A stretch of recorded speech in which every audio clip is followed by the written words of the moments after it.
Quantas aguinhas estão aqui na fluidificação? A fluidificação é feita de acordo com o nome da pessoa. A espiritualidade nos acompanhando é como se eles tivessem um prontuário a nosso respeito, o tipo de vida que levamos, não só a condição orgânica, mas o nosso temperamento, as provas. E em cima disso que eles fluidificam a água de forma bem específica. Não vai fazer mal se eu tomar água de alguém diferente, mas não é o mesmo benefício se eu tomasse água fluidificada para o meu organismo, para a minha condição. Então, quando você for pegar a sua garrafinha, toma cuidado para ver se é a sua garrafa mesmo. Né? A gente tem tido alguns probleminhas com isso. Né? Então, se os olhinhos não estão enxergando muito bem, pede ajuda. Né? E aí tudo se resolve. Pronto, agora sim. Vamos começar? Já está ligado, né, Sérgio? Ah, obrigada. Então, também bom dia com os nossos irmãos que estão em casa, os irmãos que estão chegando agora. E agora é um momento importante. A espiritualidade enfaticamente fala a importância da prece, a importância da prece, a importância. Porque será, né? Então não é só um pensamento, não é só uma ideia. A força do nosso espírito em ação quando exercitamos o poder de querer, o poder de escolher, o poder de pedir e de agradecer. Vamos fazer isso agora? Para tudo. Fica quietinho agora, fecha teus olhos, eleva teu pensamento ao Criador e que Ele permita que a gente receba aquilo que a gente esteja precisando.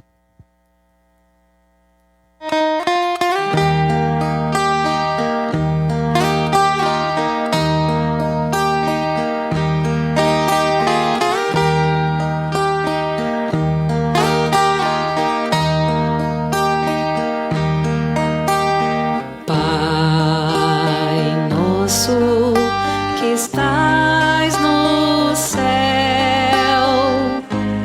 santificado seja o teu nome. Venha a nós o teu reino e seja feita a tua vontade.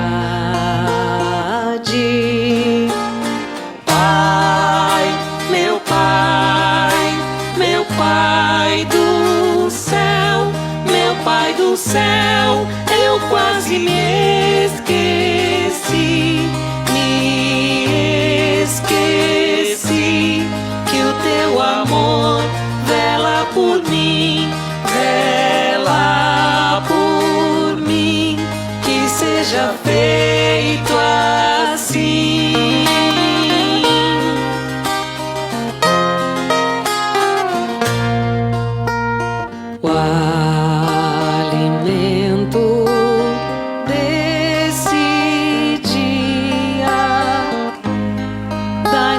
Agora e sempre,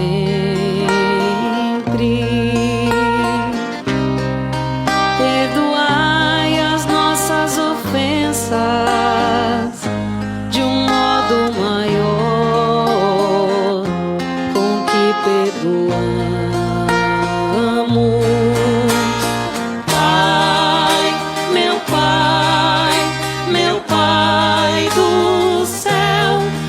Pai do céu, eu quase me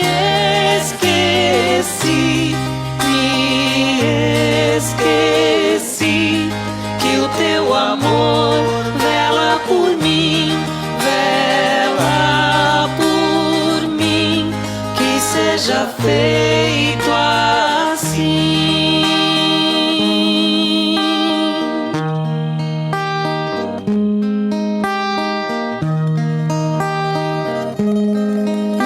Deixeis cair em tentação, mas livrai-nos de todo mal.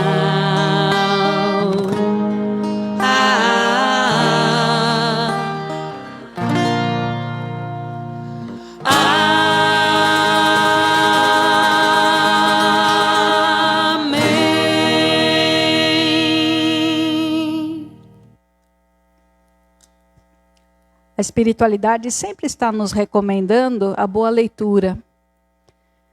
Né, o Chico, em todos os trabalhos que ele fez, as psicografias, né, no acolhimento, as mãezinhas e pais aflitos, aos familiares que perderam seus entes queridos, perderam não, que a gente não perde, que tiveram um afastamento temporário pelo desencarne, né? E quanto essas cartas foram ressignificar o sentido da vida, diante de tanta dor, um alento, uma consolação. Mas o trabalho dele ficou muito extenso nas obras, na explicação entre a vida dos dois mundos. Daqui, que acontece lá, as respostas das más escolhas daqui, que se refletem às vezes lá.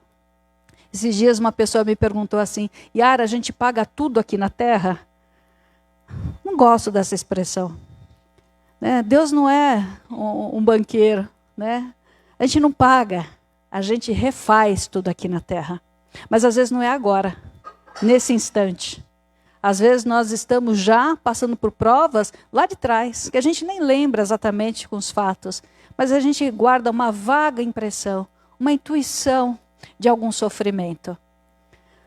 Paulo de Tarso, no momento que ia partir, ele fala uma frase maravilhosa. Combati o bom combate, completei a corrida, guardei a fé. Olha que bonito. Combati o bom combate. Não foi com os homens. Quando ele tem a conversão, por mais que ele tenha sido excluído, rejeitado, perdeu tudo, poder, dinheiro, prestígio, ele perdeu tudo. Né? Um jovem prodígio, aos 12 anos, já era doutor da lei. Então não é coisa simples. Ele tinha alcançado muitas coisas. Mas quando ele tem a conversão, ele passa então a viver uma solidão muito grande. E essa solidão é o martírio do próprio enfrentamento da vida. E ele vai ser desafiado. Combati. Mas eu combati as trevas dentro de mim. Olha que interessante. Embora as pessoas lá fora tenham tido muita hostilidade, fechado as portas na cara dele, ele tenha sofrido barbaridades de brutalidade, apanhado, enfim. O problema que ele coloca não foi o outro. Foi o combate que ele travou dentro dele. As sombras. Quando ele fala, completei a minha carreira, é que ele lidou com as tentações. E ele fica feliz por ter completado a carreira. Se a gente olha a história de vida, ele comeu o pão que o diabo amassou. Teve um monte de desenganos, um monte de situações, tem a própria memória de fracassos morais, porque ele perturbou a paz, ele machucou as pessoas, ele torturou, ele perseguiu em nome de um Deus fanático que ele carregava, mas ele não ficou preso no passado dele, no erro dele.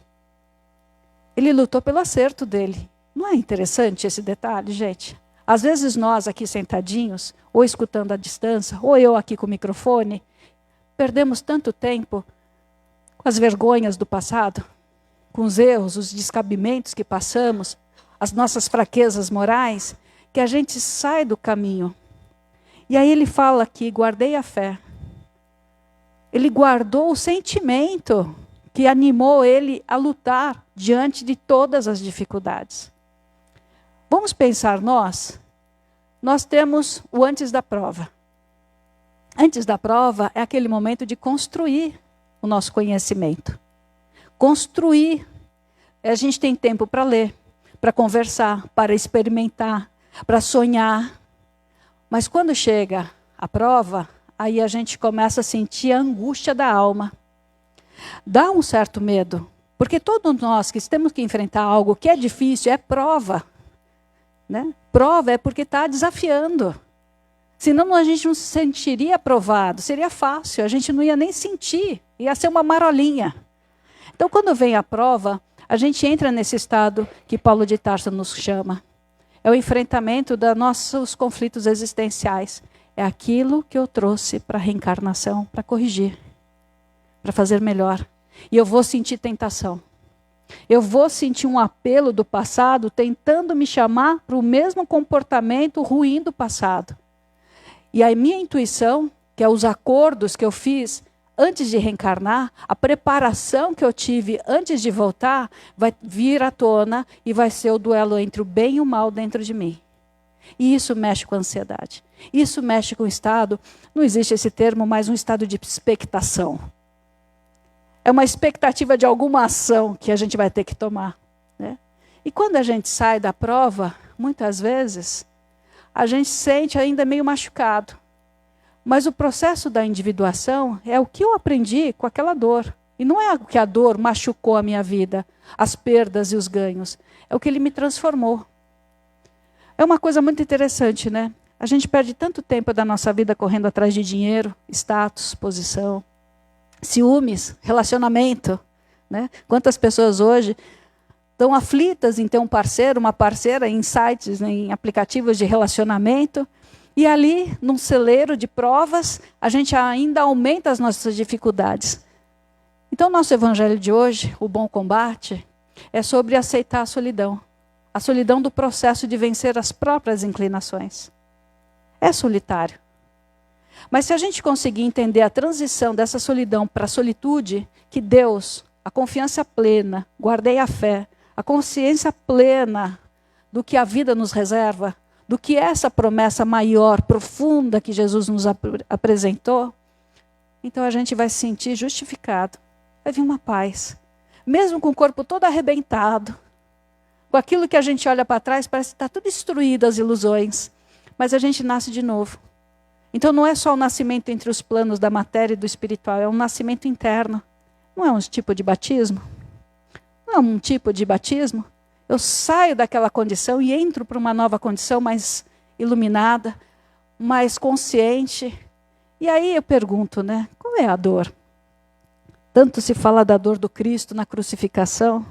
Será que ele sofreu porque estava sendo crucificado? Ou ele sofreu porque via a nossa ignorância, a brutalidade que a gente vibrava ainda, né? E nós? Que tipo de sofrimento a gente carrega? É um sofrimento útil, que transforma a gente? Ou é um sofrimento muito infantil ainda, de apegos, de fantasias, de situações que chegar na hora do H, elas não vão levar em consideração em nada? Não vai ser útil para nada?